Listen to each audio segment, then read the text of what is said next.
a lot of people say they're not good test takers, and there's a lot of test anxiety is a common thing that's said now.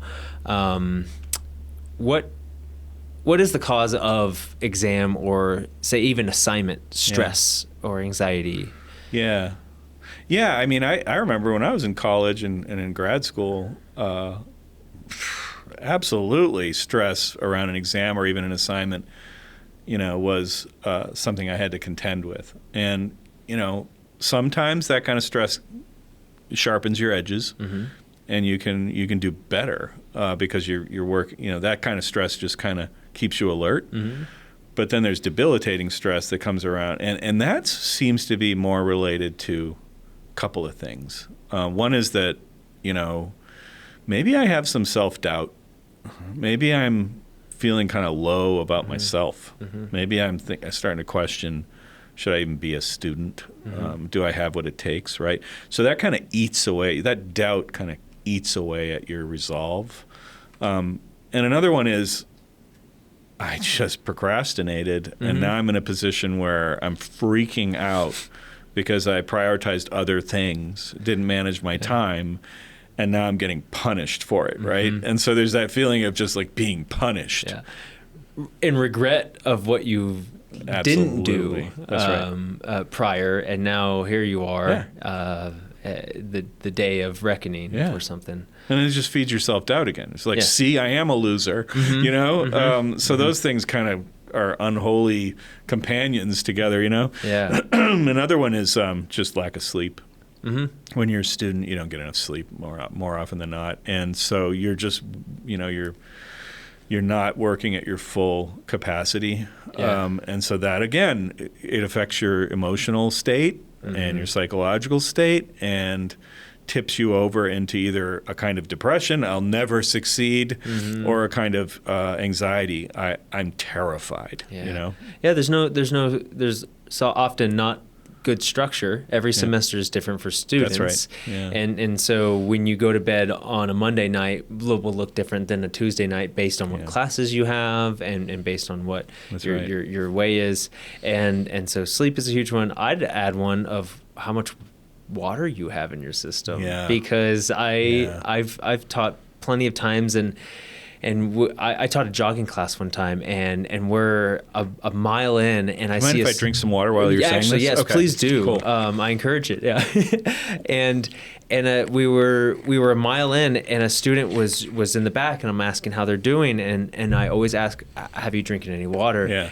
And they go, no, but I've had a lot of tea. Oh. And it's like, great, but that's caffeine, and it's not just straight up water. And what I found myself in college, I wasn't drinking enough water, and then that's when a lot of self-doubt would come in, and I call it my diva Dannon sense, where I would be in a bad mood because I just didn't have. I became a raisin in essence, right? I was shriveling, and and I lacked the sleep, so tests became just that much harder.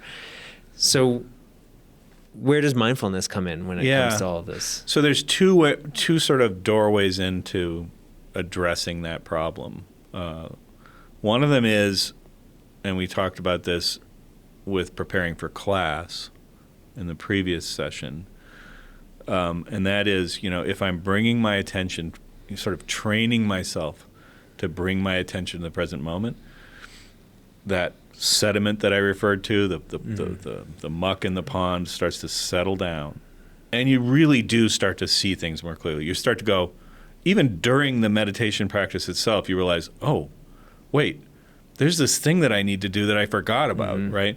Now, if you're doing the practice, you just note that and let it go. But when you're out of the practice, you can get it done, And so one of those things is just applying that mindfulness practice to your daily life, not just prepping for class, but maybe every day in the morning, or if you're a night person, every night, just taking that 60 seconds to settle your mind. You're going to start seeing more clearly, and you'll be more prepared as a result. So let's set that aside, because that was kind of the previous thing, the previous module. So let's look at what happens in the moment. Let's say I'm a little bit dehydrated. Let's say, so I got to get some water. But I've been doing this practice, so I know I need water. Like I'm not ignoring that fact. I'm noticing that I need water, that I'm feeling dehydrated. Sometimes we don't even notice what our body needs, right? Because we're so wound up. It's amazing. We're so distracted or stressed out. So there's that, right? So you start noticing that stuff. But there are some things you can't change in that moment to make things better for yourself. For example, I can't suddenly get more sleep. Right? That's a done deal. That's water under the bridge. You know what I mean? So I can't do that right now. I'm going to get sleep later. I got to get some good sleep later. But right now I can't, and I got to get this thing done, whether it's taking this exam or, finishing this assignment that's due date is looming over me, right? Another one is, let's say it's an exam. I didn't study enough for this thing. And it's too late. I was going to, something happened, I didn't. So I'm sitting here, let's say it's an in-class exam, I'm sitting here and I'm about to take an exam that I'm unprepared for. Panic, starts to set in, right?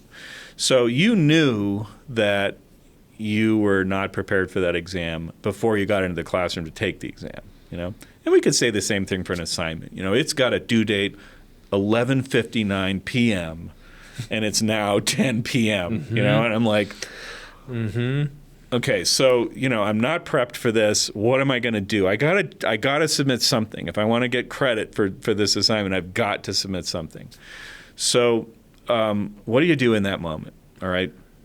That's what I'm going to offer now is this little technique called dynamic breathing. This is actually borrowed from the person who invented this is a yoga instructor who works for as a partner with the Mindfulness Institute for Emerging Adults. And by the way, emerging adults is a psychological term for anyone from the age of 18 to roughly 29, and I think every year it gets a little older. So someday it'll be like 18 to 50. We're all emerging adults, Dannon. I think my dad's still an emerging adult. I am definitely an emerging adult. Yeah. So anyway, that institute is designed for pretty much focusing on college and graduate students, designing mindfulness programming around their needs, their schedules, their capacities. Right. So anyway, this yoga instructor created this dynamic breathing exercise, which kind of combines mindfulness with physical activity to sharpen your attention and to actually calm you down at the same time, make you alert and yet also make you calm. So if it's too late to prepare any more than you've already done, dynamic breathing is going to step in and help you out. We usually use coping mechanisms that don't involve that kind of thing. Some folks who are into physical activity might go for a run before an exam or something like that, which is awesome, then drink lots of water. But folks who aren't involved in that kind of approach sometimes choose less healthy alternatives, one of them being like energy drinks that have so much caffeine in them that it makes your heart skip a beat or whatever. That short term might work, although your tolerance builds up and you need more and more and more, and there's all that sugar in them. It's just not healthy over the long term. Nope. And at the same time, it can cause you to panic. When you've had too much caffeine, you can actually cause you to panic and then freeze, and then you fail, or at least you have a higher risk of failing.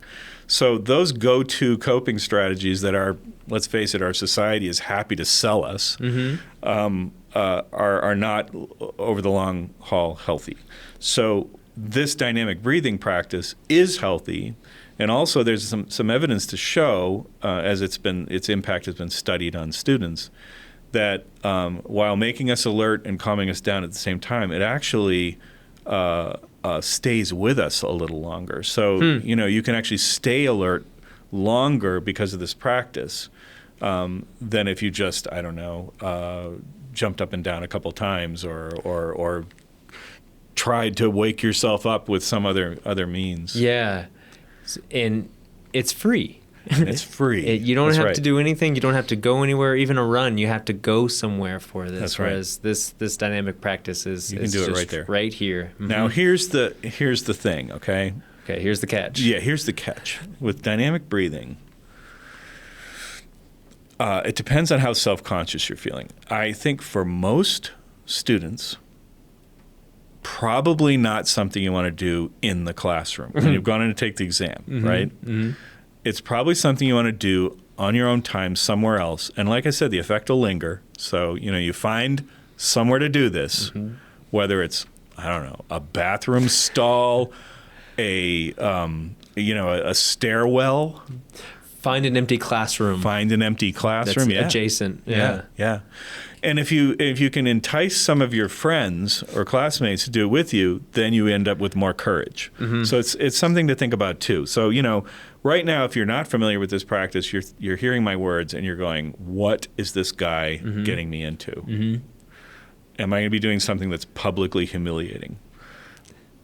Possibly. Maybe. But if you set up the circumstances right, it's all going to be good. Yeah. And you're going to notice the effects. So this will work like if you have to turn in an assignment and it's nighttime, and if you drink that energy drink, you're going to be up the rest of the night and you're going to feel miserable tomorrow, and maybe you have an exam tomorrow, and so that's not looking good. So this practice actually calms you down so that after you've got that energy to do your work, you can go to sleep and actually relax and have a good night's sleep. So you can do it in the comfort of your own room too. What is the name of this? So there's two names for it. One is dynamic breathing. Okay. The other has been referred to as chicken breathing. Chicken breathing. Chicken breathing. Okay. Yeah. And again, we're starting this off with no judgment. No judgment. No That's judgment. right. Remember mindfulness and bringing no judgment to this. Okay. Yeah.